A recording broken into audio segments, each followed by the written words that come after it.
in 2011, while in law school, I started a nonprofit organization called the Chins Up Foundation, with the goal to reach out to kids through a mentoring capacity, by partnering kids individually with collegiate athletes.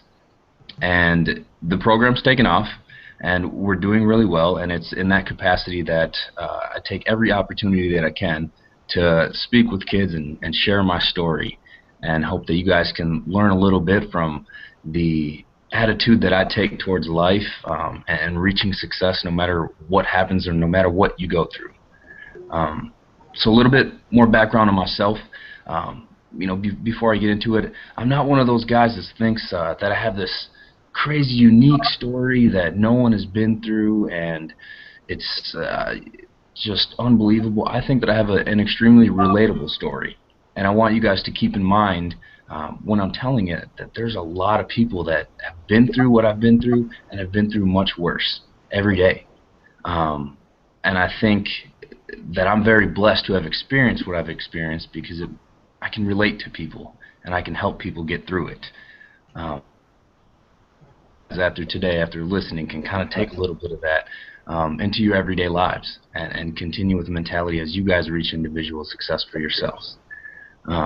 So let's get into it. I grew up on the south side of Milwaukee in the early 90s, which is a very, very rough neighborhood, a lot of gang-related activity. And I was the second youngest of 7 total children. And all my older brothers and sisters were all in gang-related activity. My earliest memories start with living in an attic. My family and I, we lived in an attic of a very small house on the south side of Milwaukee, experiencing poverty and very, very difficult times. I was lucky to move to Madison, Wisconsin, while I was about your guys' age, about sixth grade, a little bit younger. I think it was fourth grade. I moved to Madison. My stepfather moved us out there, and I got to live a little bit of a normal life for about 4 years. In 8th grade, that's when everything changed a little bit. My mother left. She disappeared one day, and we had no idea where she went. And my stepfather was working third shift. He was working second shift, I'm sorry. Second shift meaning that he was working during the day. So he worked from about 2 in the afternoon until 10, which means you guys know what time you get home from school, around 4, 5, depending on extracurricular activities. And I would be home around that time and just be home alone every single day. And as an 8th grader, being 14 years old, it wasn't a good situation for me, and it wasn't very healthy. And I made the decision to find my biological father and move to Milwaukee, Wisconsin, with him. I contacted him, and he was okay with me moving with him. And it was only okay for about a year. He and I didn't get along. Being a 14-year-old that didn't have a relationship with him at all my entire life, there was anger. There was a lot of things that at 14 I didn't understand.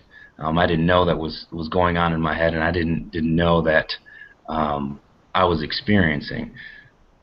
But it didn't work out, and at the end of my freshman year, I was kicked out. And that's where my journey of homelessness began. Now, before I get into my personal and individual journey, I kind of want to share my thoughts on what homelessness is. I think that a lot of people have a generalization of homelessness as, the guys that you see in New York City sitting on the streets or sleeping in the park. And I'm here to tell you that I think homelessness is much more broad than that.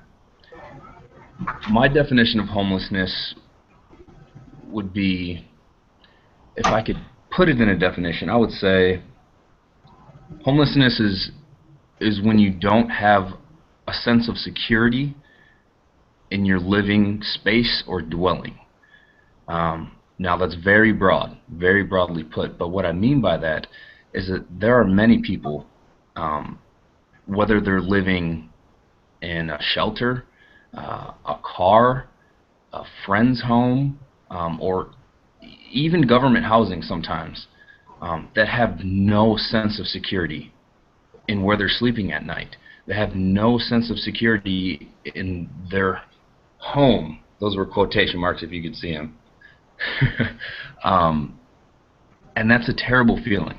It involves a lot of anxiety and going to sleep every night, not knowing where you're going to be the next day, or not knowing if my time at this shelter is going to run out in a week, or I can't pay this bill, I can't pay my rent, and I know that my family and I are going to get evicted at the end of the week, or my friend is going to kick me out at the end of the week, is a feeling that is inexplainable. And I think that there's people all over the country that are feeling that right now, feel that every single day. And that's what I define as homelessness. Now, getting into my story a little bit, I mentioned living in a car and living with a friend. That was my version of homelessness. After I got kicked out when I was 15 at the time, I was able to move in with my sister for a short time period. She lived in government housing at the time, and they had this little corner room that they actually kept my nephew's toys in. And I stayed in there for a few months, and it was a hardwood floor, and I was sleeping on a hardwood floor with a blanket, and I kept my clothes in a couple garbage bags. And unfortunately, that situation didn't work out for very long. Them taking in a 15-year-old kid who, I can be honest, I was, like I said, I was angry. I was frustrated at life, and I had a lot of issues of my own, like I said, that I didn't realize at the time.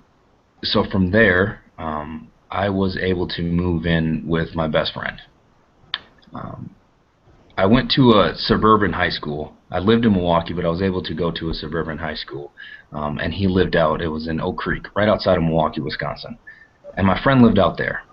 And I sat down with him and his mom, and they said that they had an extra bedroom for me, take me in. And I remember the feeling of wondering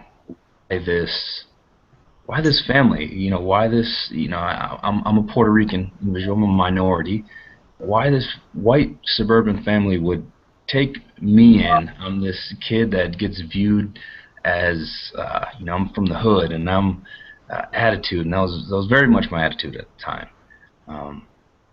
And it was almost confusing. I remember it being like, why would they help me? No one's ever wanted to help me. And it changed my life. Now, they weren't a family that was wealthy either. They had their own struggles. It was a single mother home. And I stayed there through my sophomore year and my junior year, having very minimal contact with my real family.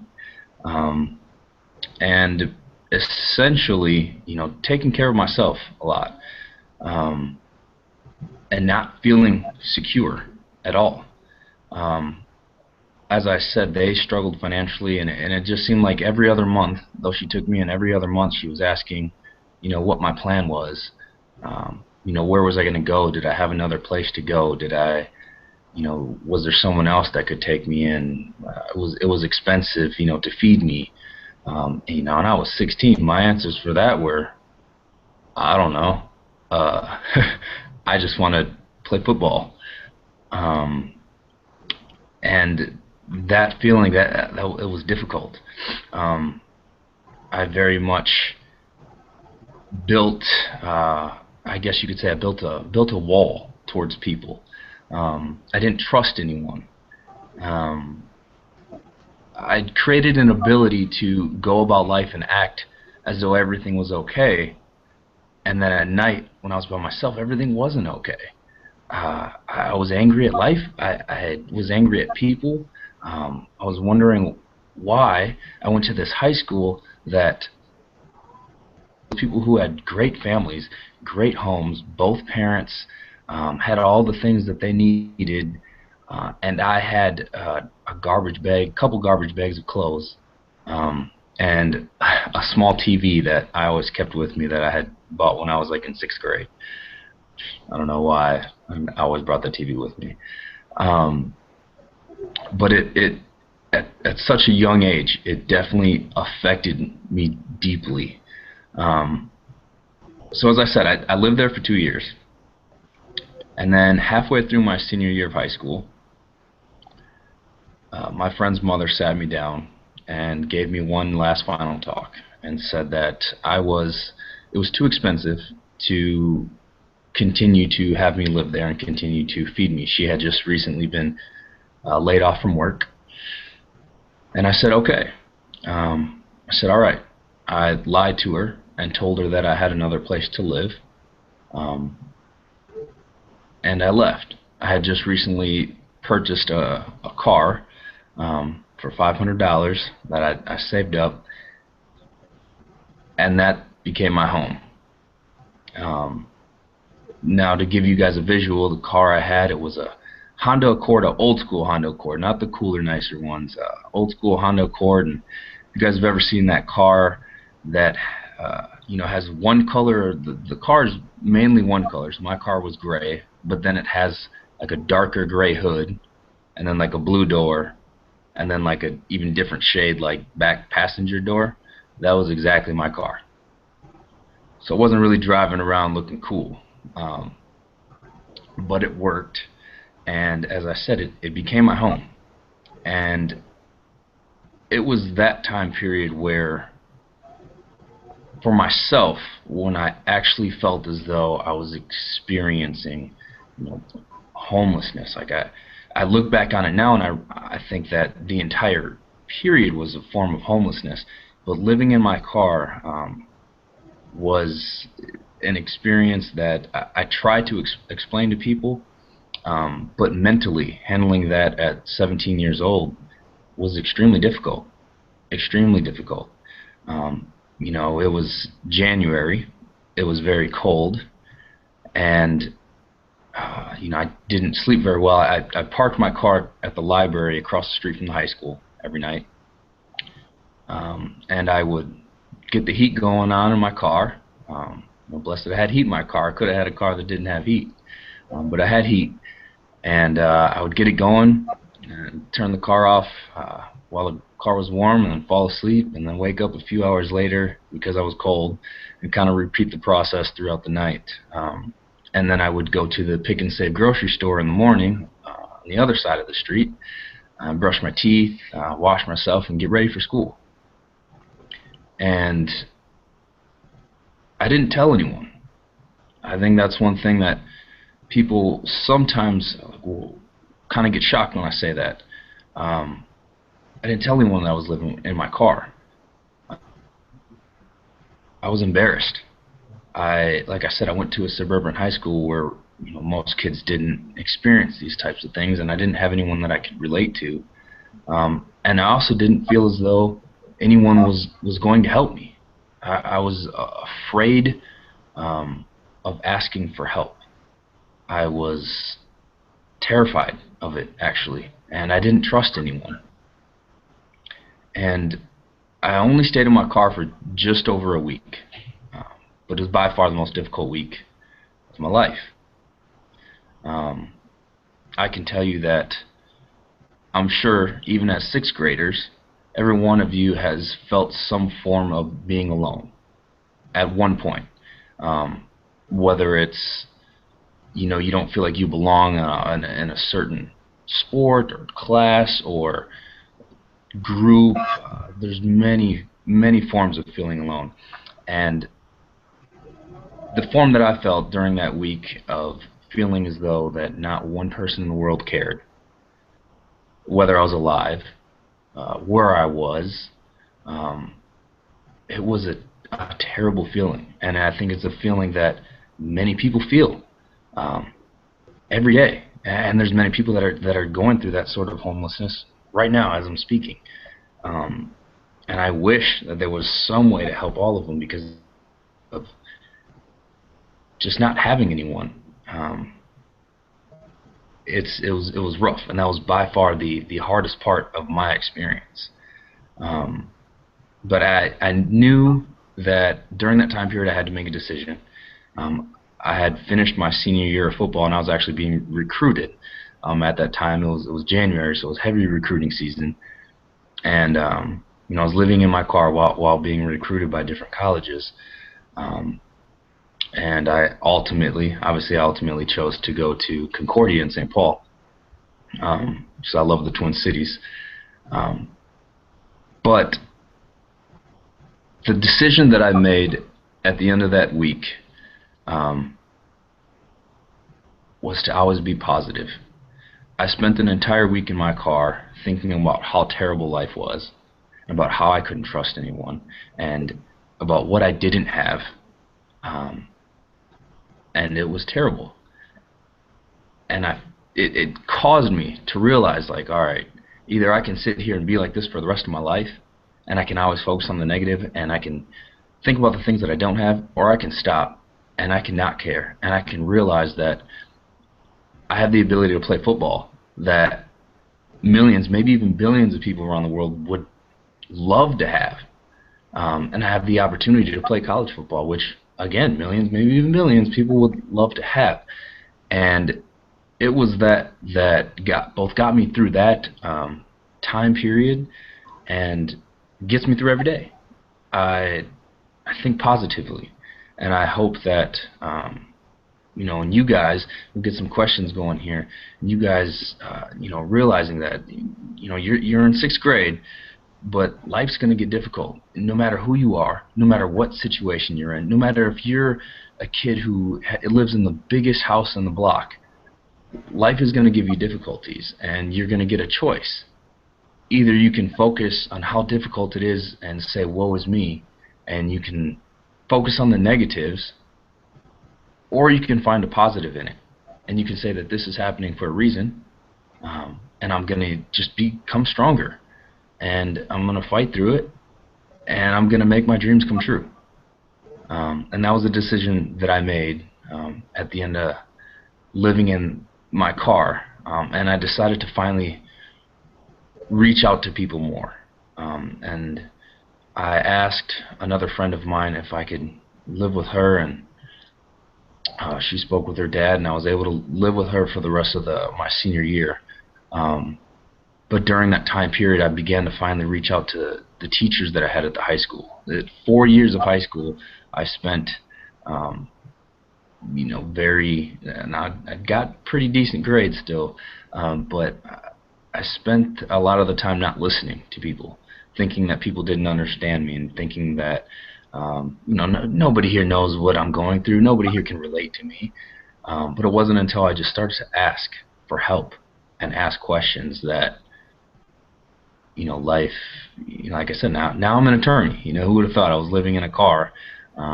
Now I'm an attorney at 25 years old, and it's a cool thing, and it's because I began to ask for help and began to listen, because there are people that are out there willing to help. So when it comes to homelessness, my biggest thing is, I don't know how many of you have a passion to help people, but just do little things. You see a homeless guy, talk to him.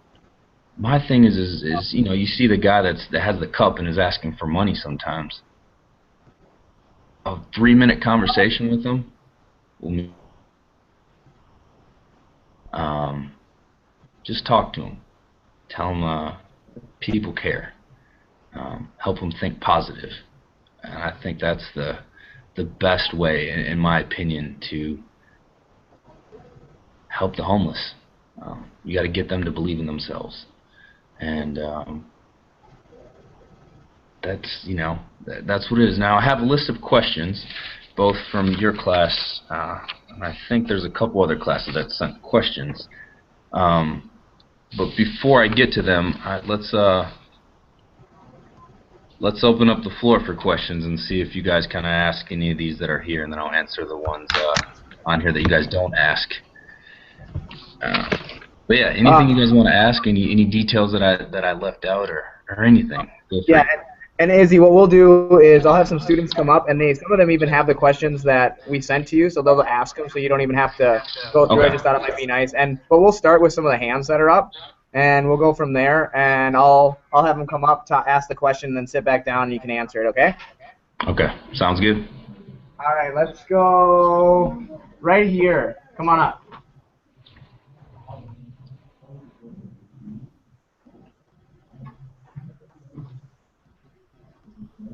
How did you get off the streets and out of your car? Well, like I said, I decided to ask for help. I had a good friend at the time. As I said, I didn't tell anyone that I was living in my car. I was embarrassed. And I asked her. I told her. And I asked her if there's any way that she could help, or if there's anyone that she knew that could help. And she asked her father, who had an extra bedroom, and sat down with him, and he said, "All right, you can stay here for the rest of the year." And it really, really worked out. And he actually helped me through the recruiting process and everything. It was a cool thing. It's a cool thing. All right, we'll do a few more. So let's go close one right here. Come on up. Oops. How did your experience impact your view on life? Well,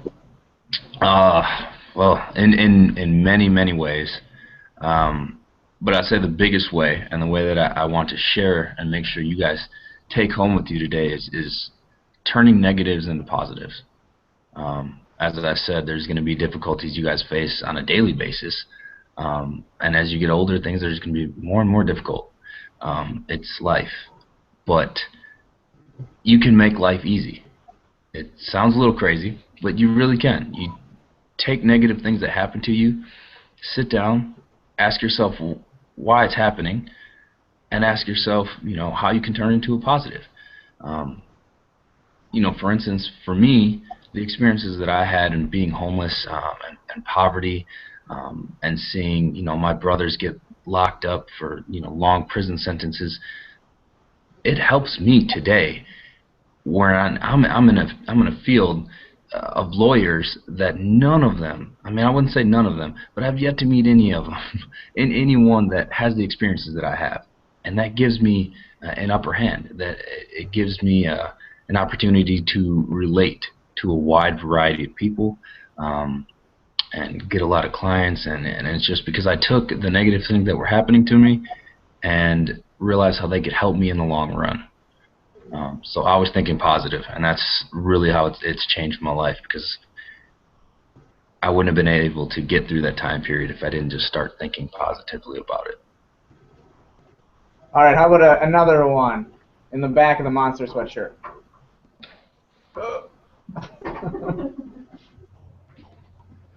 And I'm just going to leave him up, so you just look down here and you can see your face. Why did you decide to run away? You mean after my freshman year, when I wasn't? Yeah, that one is. That's the one he was talking about. Yep. Okay. Well, I wouldn't say I necessarily decided to run away. I got in an argument with my father, and he kicked me out. So I didn't have really any alternative. And that's when I reached out, to my sister at the time, and she gave me a place to stay. So I wouldn't necessarily say that I ran away. I just didn't have any. I didn't have anywhere else to go. But I will have you guys know, I want to get this out there, that my family and I are great now. And I have a very positive relationship with my father. Located my mother, I have a very positive relationship with her as well. And just about everyone in my family. So just so you guys know. We'll do probably. We've got plenty of time, so we'll keep going and we'll just Okay. keep moving away. Let's go right there. Yep. You, the girl with blonde hair, green shirt. Yep. Anya. Anya. So look right here. You can see yourself. Yeah. How did being homeless affect your self-esteem? Did you ever feel depressed, and what was your toughest point? It definitely affected my self-esteem. I felt very insecure in the fact that I didn't think that anyone cared for me. I didn't think that anyone cared if, like I said, if I was alive or dead.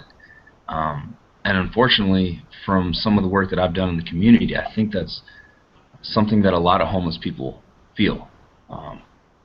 They feel as though they're in that situation because no one cares for them. And it affects you deeply.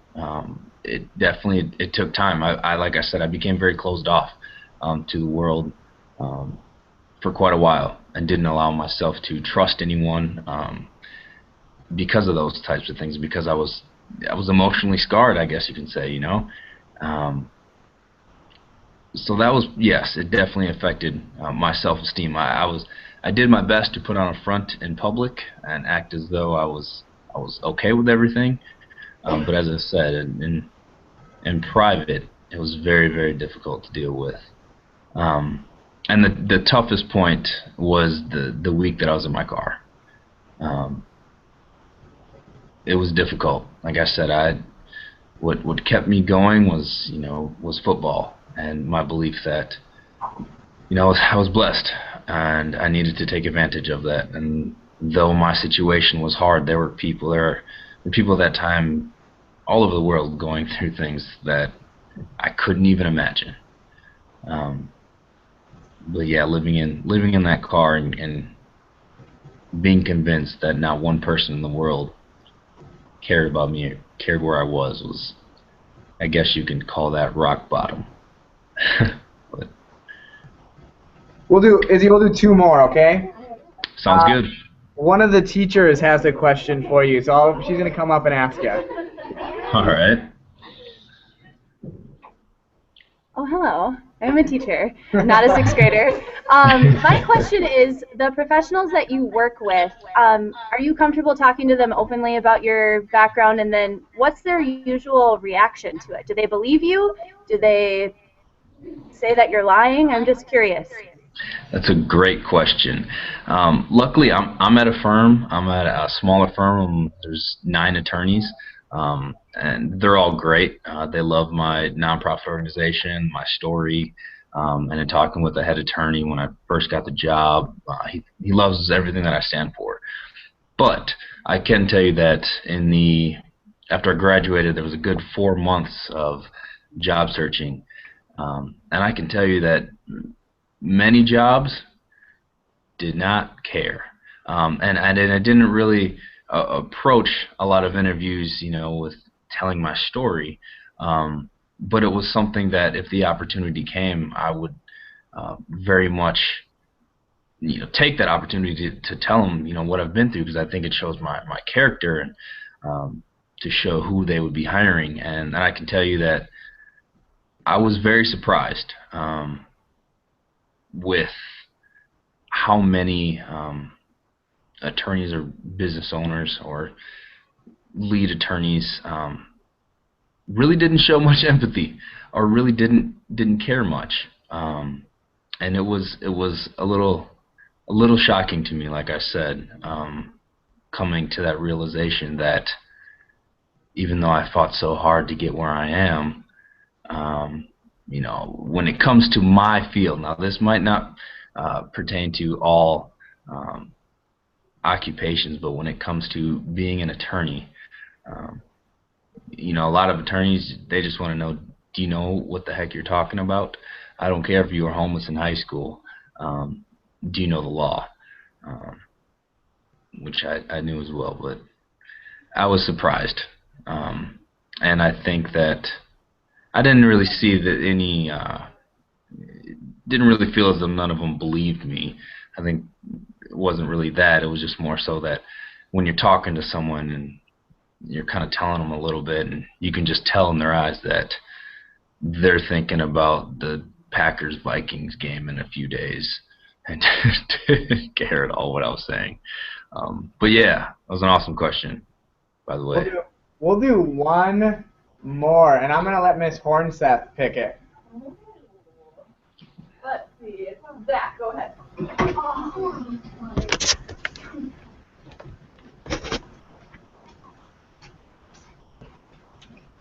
What were your first reactions or feelings to being homeless? Anger. That was my first, probably second, third, and fourth reaction. I was very frustrated. Like I said, I was viewing things very negatively and very, very angry. This why I was someone who wanted to work so hard and I wanted to be successful, but you know, woe is me, why is this happening to me? And I got very angry. Now luckily I had the football field to take some of that anger out on.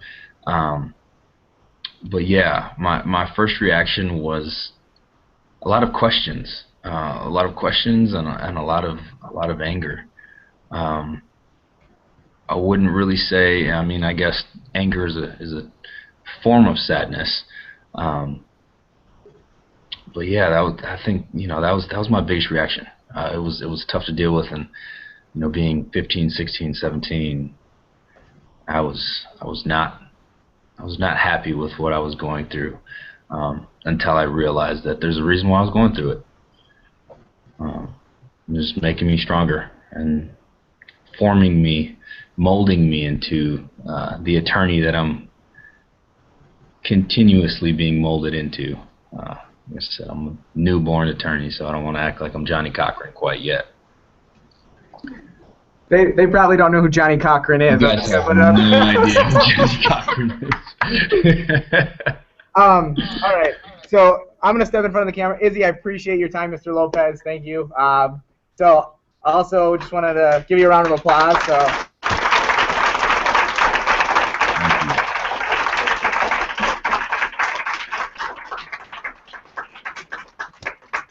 So we're going to show this to the other classes, like we said, and I'll get you the link for it, too, if you want to take a look at it. And me and you can catch up later, but awesome. Thank you for what you did today. Awesome. You guys take care. Stay positive for me. All right, see you, Izzy. All right, we'll see you.